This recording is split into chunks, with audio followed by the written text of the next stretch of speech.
Welcome to Kenton's videos. Enjoy the video. You'll begin by installing and opening the Google Sheets app, then sign in so your files sync across devices.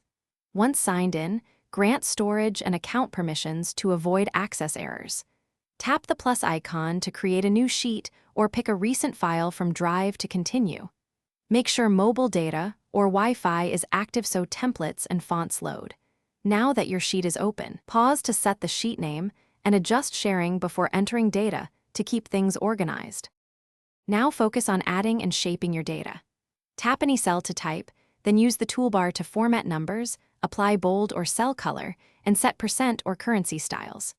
Once done, insert rows or columns from the menu and freeze header rows so labels stay visible while you scroll. For calculations, type equals and use autocomplete to pick functions like SUM or IF.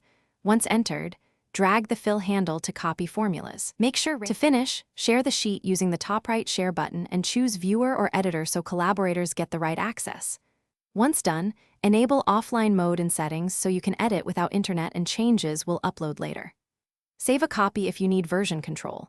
If something goes wrong, like edits not syncing, force a sync by toggling network, clear app cache, or sign out and back in. These steps usually restore connectivity and prevent lost work. Thanks for watching. Consider subscribing if we helped you.